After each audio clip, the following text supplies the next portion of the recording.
Hi everyone! We're super excited to be at the Vaile Mansion today. We are going inside and we are going to record our first concert for our Underground series inside this beautiful mansion. Hold on, we'll show it to you. Welcome to the Vaile Mansion. Look how beautiful. We're gonna play a concert in there. For Halloween, my favorite holiday. With us, come with us. Do you think this place is haunted? Well, I know that they have many paranormal tours that say it's haunted. And there were many people that died here because it was a nursing home for many years. There were lobotomies performed. There was an insane asylum on the 3rd floor. We are going to head inside the mansion now. Before we play our concert, we will chat with Charles Beck, one of the volunteer guides at Vaile. He will give a mini tour both before and after our concert.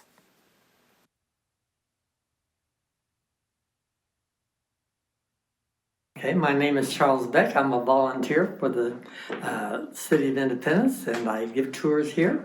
For people that don't even know about the Vaile Mansion, like what it is or a brief history. Okay, Harvey Vaile, they call him Colonel, but he was never in the military.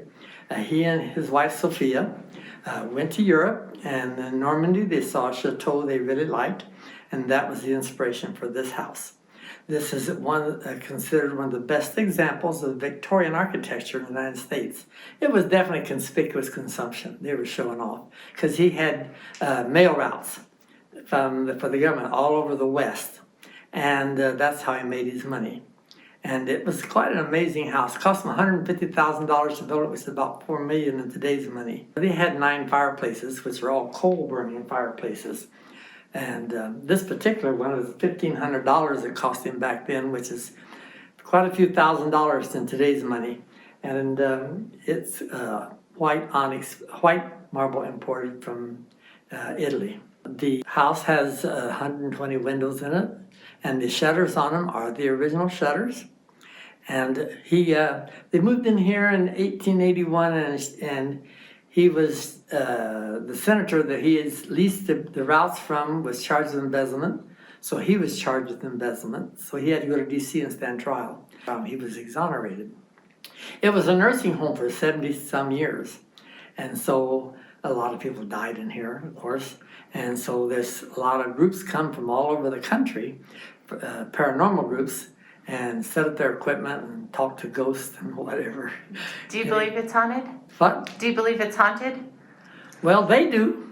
I don't know anything about that kind of thing. They also claim there's a man named Marvin in the basement, and he's not happy because he put his son Tom in here, is the story they tell. And they didn't help him like they promised they would, so he's upset. I don't know, these people say Mrs. Vaile's upstairs in the master bedroom, and she was evidently had some kind of cancer of the stomach or something with a lot of pain, and she overdosed on her pain medication and died. People really like the house. It's very intriguing. It's definitely one of a kind. Yeah. And so it's neat. It has quite a history to it. Like these 2 chandeliers, this one here and the one in the men's parlor, they were purchased for the White House originally.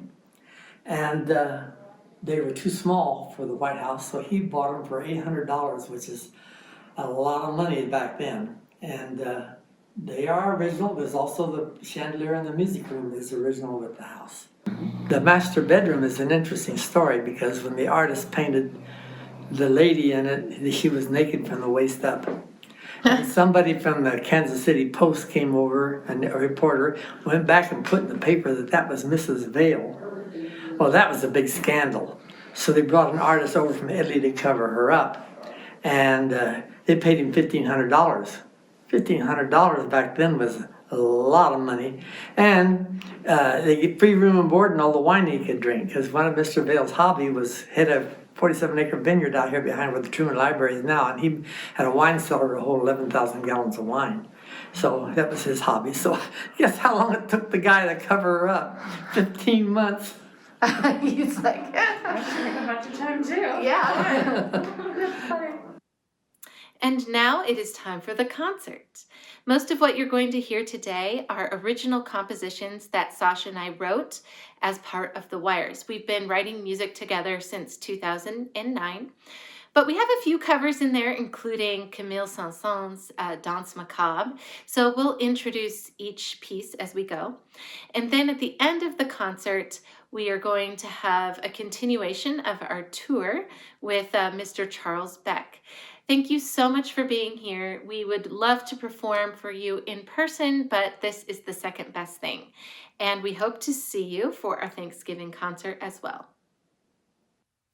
This one is inspired by images of the prairie burning. It's actually called Prairie Fire, and I think it's the first track on our most recent album from a couple years ago, or last year, 2019. You'll actually see through the music the images of the tall grass prairie burning, which we live very near there, being from the Midwest. So, Prairie Fire.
next tune is called Alexander's Mill. This was one of the first pieces that we wrote together. It's off of our first album.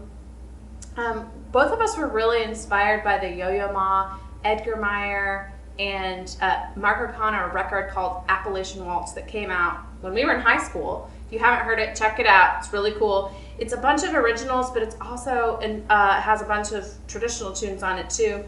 And that kind of really inspired us, like for our whole lives, to be interested in early American music. For the title of this tune, Alexander's Mill, we just kind of looked in the Appalachian Mountains, and there are some names there, let me tell you. There's like Skillet, there's like Lizard Lick, there's all sorts of places. So we came up with something a little bit more neutral. So this is Alexander's Mill.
Our next piece is called Baktia, and we wrote this one when we used to live, well, we bought houses that shared a backyard area. We had like a little trellis. It was really fun.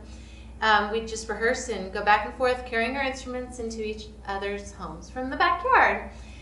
So we wrote this in the winter time when there was all this snow falling down. It was a crazy snowstorm and we could really not drive anywhere, but we could still practice and write music. So this one is called Baktia, and it is named after this town in Siberia. Aren't there happy people there? Yeah, there's a movie called Happy People, and it's about these people that live in this town called Baktia, and they are very happy because they live off the grid, and they don't have to worry about social media or phones or anything except for eating and being cold. Anyway, it's a cool movie if you haven't seen it. Happy People. So this is Baktia.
is a piece off of our new record that released last year. It's called New Mountain, and it's kind of about the cycles of life. We kind of see like this woman on horseback, and she gives birth, and she gets old, and her daughter takes care of her.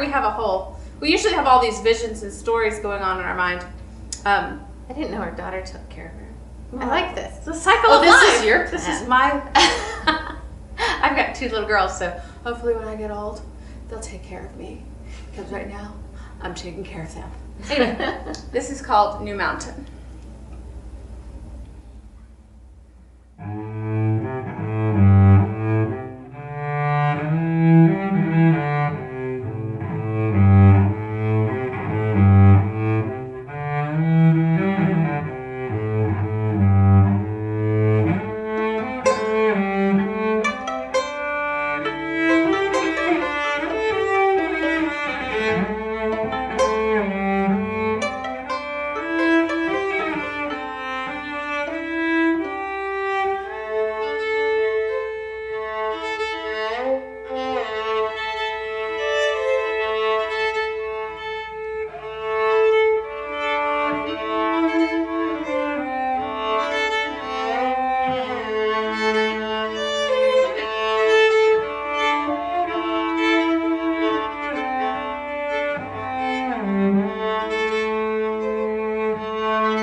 playing next one movement from Bela Bartok's collection of Hungarian folk tunes. And he originally wrote this for piano, but we're going to be doing one of his version of the duo for cello and violin. And Bartok was inspired by folk music, and we feel connected to him because we are so inspired and love to educate ourselves about new folk music and folk music from around the world. So this is just the third movement from the Hungarian folk tunes, the duo by Bela Bartok.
So this next one is called After the Battle, we think.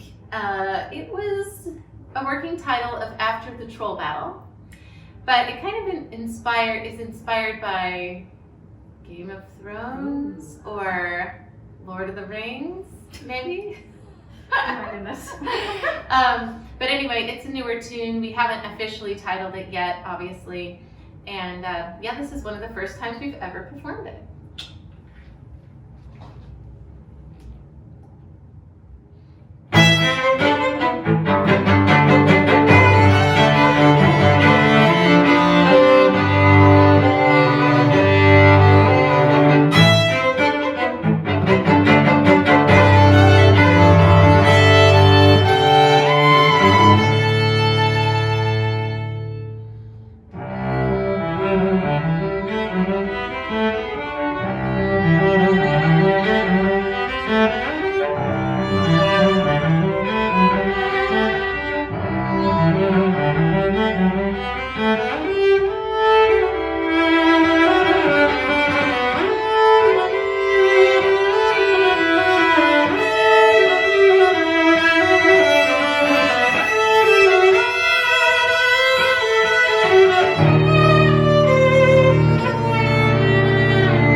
called Trip to Pakistan, and it is not ours. It is by Nial Kenny and arranged by Alistair Fraser and Natalie Haas.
This is one of our first tunes we ever wrote. It's called Zero is the River. It is actually named after the fact that in Kansas City, which is where we both live now, all the streets go consecutively, as they do in many towns and cities, but they go all the way down to like 5th Street, 3rd Street, and then if the river, the Missouri River, had a street number, it would be 0. And then the numbers start back again up in North Kansas City. So 0 is the river, and this one is our cold, wintry song, which is the season that is about to happen. My least favorite, but it's going to be great this year, 2020. And we had a vision of the river, and in Kansas City, the Missouri River has these giant floating ice chunks in it in winter. It's so cool. So this is kind of meant with that imagery in mind.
Wilder, and it is our title track off of our second record.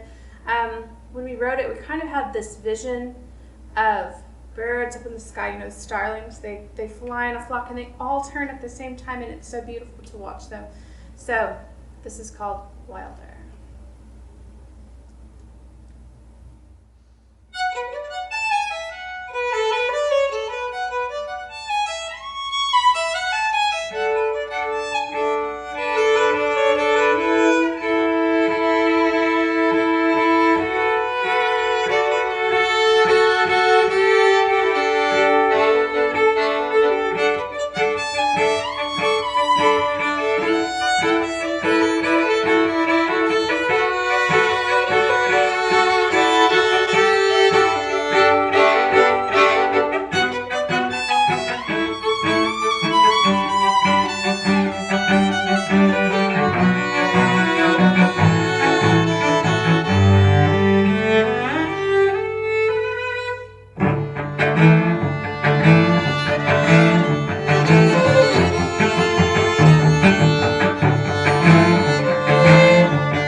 Rooska Roma. It's again off of our first album, and this piece was inspired. I actually had a string quartet in New York when I lived there, and they were all from Moldova. They were all Russian except for me, and they would speak in Russian, and I would be like, "What's going on?"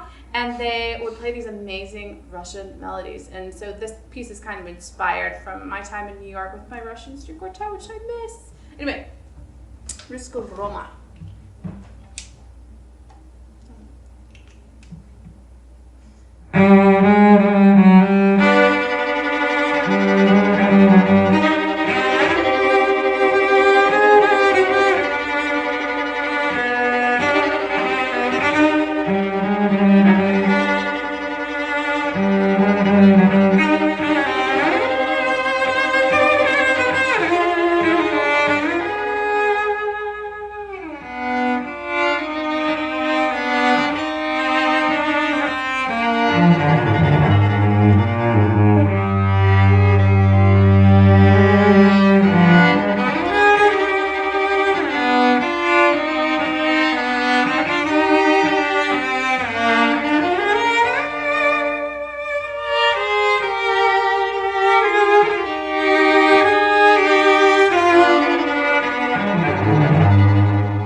probably the newest song we've written. I think we've only played it a few other times.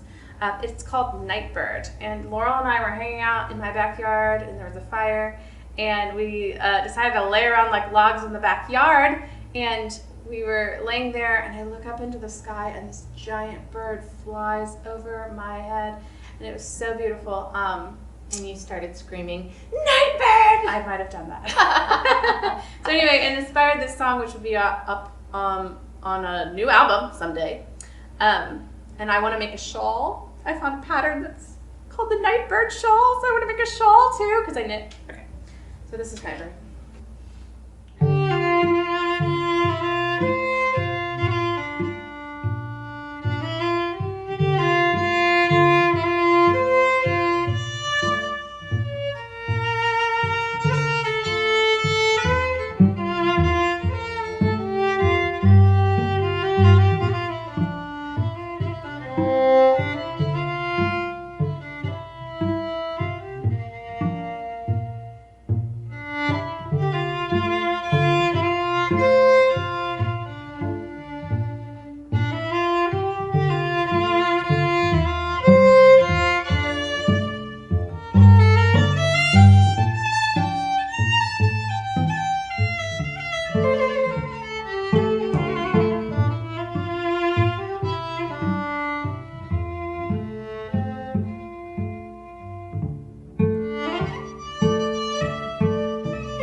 This one is called Red Rocks, and we pretend that we are rock stars when we play it. It's off of our first album that we wrote, oh gosh, in 2012 is when it came out. So this one's an old one. But we don't play this one very often. But Sasha uses a lot of chopping, and you'll hear just a lot of like heavy playing. Yeah. Making this face. We'll make faces while we play. So Red Rock.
All right, so that concludes the concert portion of the evening.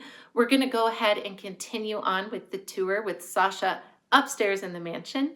I just wanted to thank you so much for purchasing a ticket and watching this concert.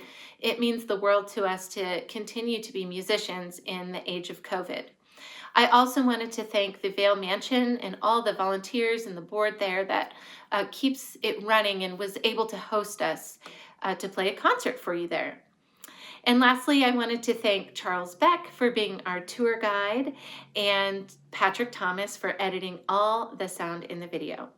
All right, and we'll take it away with Sasha.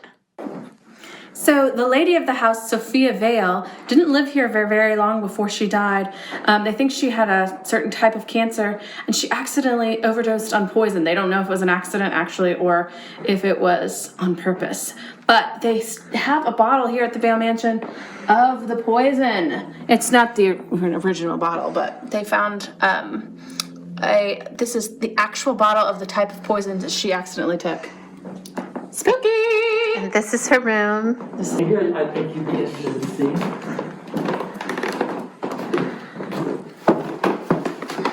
You know how the Greeks had gargoyles on the buildings? In the Victorian era, they didn't have gargoyles in the building, but they painted what they call grotesque on the woodwork.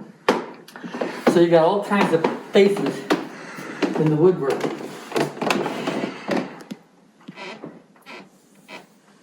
That's And creepy. if I can get this thing to come back on, I can show you up here.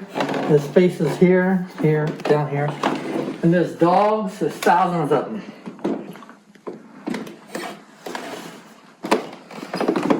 All up here and all up there, there's dogs and animals and people faces. And... See, what the story is... Is this spooky? Is this the spooky things? Huh? Is this a ghost? That's probably what somebody's saying, it's a ghost. The ghost. Oh. Where is the ghost? There. Oh my gosh.